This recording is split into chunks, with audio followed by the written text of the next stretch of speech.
Welcome everyone. Today I'd like to introduce you to our project, Chatbot for Medical Queries. Our goal is to develop an intelligent chatbot capable of delivering medical questions accurately and reliably. By using these AI technologies and a carefully selected tech stack, we'll be able to provide a most valuable tool that can assist users in accessing reliable medical information and quickly and efficiently. So now let's move on to the tech stack which we've used in this project. Starting with our base LLM model, we have chosen Llama 3. Llama 3 is a model which provides us with a solid foundation because of its impressive capabilities in natural language understanding and generation. It will serve as a core of our intelligent processing tasks. For model storage and retrieval, we are using Hugging Face and Transformers. Hugging Face library is used for its comprehensive support and efficient handling of pre-trained models, which significantly increases our workflow and managing LLM models carefully.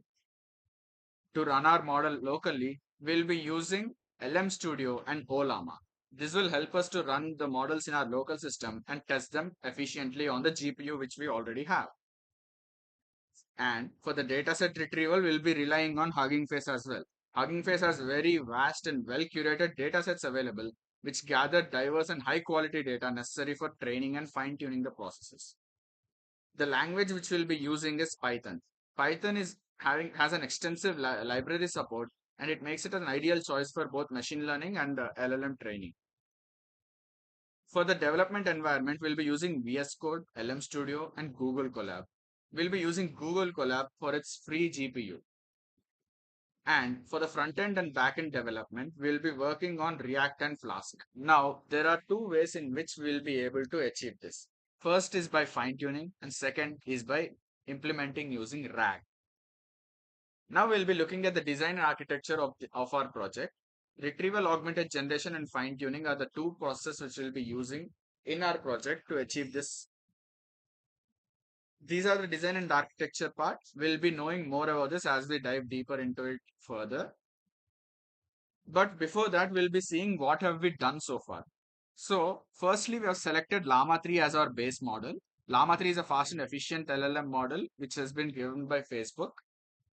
And we also have a data set which is given to us in the problem statement, the chat doctor medical healthcare one for fine tuning. Then we utilize the Unsloth library for fine tuning. Unsloth will provide a very fast and memory memory saving environment for us to fine tune the LLMs. Then we also implemented RAG on the same dataset for dataset specific requests. Now we'll move on to fine tuning. What is fine tuning? Fine tuning involves taking a pre-trained model and training it further on a specific dataset and to make it adapt to a specific task or a domain. Now, fine tuning a model has three main advantages. The first one is adapting for specific tasks. LLMs are powerful, but they are general purpose. So these general purpose models normally are not used for domain specific data purposes. So we'll be fine tuning the model to use them at specific tasks by training them on focused data sets. The second one is improved performance.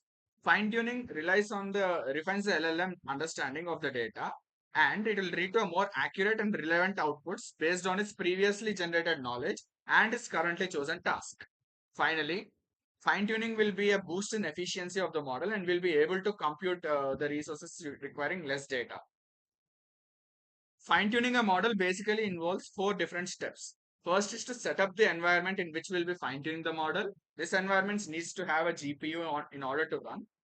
Then secondly, we need to prepare the data on which we'll be fine tuning the model. Thirdly, we'll be fine tuning the model itself.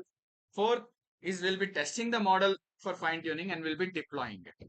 Now let us take a look at these steps one by one using the code which we have written. Now here we'll be fine tuning large Llama 3 using Unsloth. So to download Unsloth, we'll be using this command right here. After downloading Unsloth, we'll be able to choose different models which Unsloth will be providing us. So we are choosing Llama 3 model from here. Then after Unsloth loads the model, we'll be giving it a training parameters on which the model will be adapted to. Then we'll be preparing the data. How we'll be preparing the data according to a generalized format. This generalized format is called as share GPT style. Share GPT is a format in which it will be given as a key value pairs from value. So we will be able to access those values and we'll be training the module based on this. Unsloth will also be able to understand these values and will be able to convert them into the model specific ones. For example, now we have Llama 3 chat template. It also has one for Mistral, Alpaca, and so on. So we'll be converting the dataset which you have given here. This dataset is a derivative of the dataset which has been given to us in the problem statement. This is the dataset which is given to us in the problem statement. This is the dataset which we have created from this problem statement. This dataset is in the format of shared GPT, and thus we'll be able to use this dataset easily. Now, after giving this the dataset, as you can see, it will be converting the key value pairs into the format which Llama will be able to understand and will be able to fine tune on. Now, after we prepare the data, now it's the time for fine tuning the model. So we'll give it some few parameters on which it should be fine tuning and we'll start the training of the model. After training of the model, we will be able to run the codes. As you can see, we have given it a prompt, and when we ask it, we'll be able to notice that which is giving us the correct answer. Text streamer is another way of presenting the output. Instead of giving the whole output at the same time, it will be giving us as a part of tokens. Finally, after fine-tuning our model, Hugging Face allows us to push the model to its hub. You will be able to access the model anywhere using Hugging Face website, and you will be able to retrieve the data. Retrieve the model anytime you want. Finally, pushing the model itself using Unsloth will only push the LoRa adapters, but it won't push the GGUF files. GGUF stands for GPT generated unified format. This is used to identify a large language model from various sources like llama.cpp or OLlama or LM Studios. So basically these third-party applications will be detecting GGUF files and will be able to understand the LLM's capabilities. To push the GGUF files, we'll be pushing it to our hub using the following command. And then after pushing it to the hub, we'll be able to retrieve the data from the model and be able to give it whatever we want. This is how we'll be able to perform fine tuning on our model. Next up on our list is RAG or Retrieval Augmented Generation.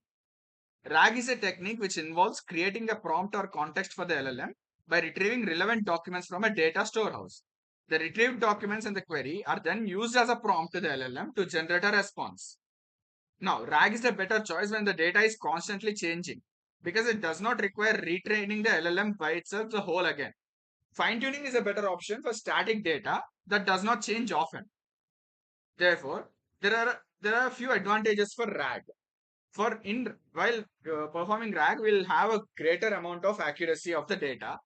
We'll be able to handle the knowledge limitations and we'll be able to tell the user that a model doesn't know anything instead of hallucinating. Finally, it is very efficient in information retrieval and very quick.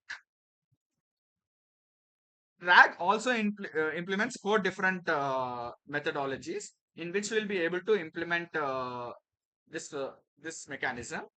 Those are, first we'll be loading the data set, then we'll be using an embedding model and we'll be converting the data set into vectors and storing them in a vector DB. Then we'll prepare the data and prepare the data in the storage for the RAG. Then we'll be taking a model and we'll be querying from the model and retrieving data from the model. Now let us move on to our RAG implementation. Firstly, we have loaded the data set which was given in our problem statement. Then we took all the rows of the data set and we have converted it into a CSV file. Later, we'll be able to use embedding models from Llama index and we'll be giving it our data set.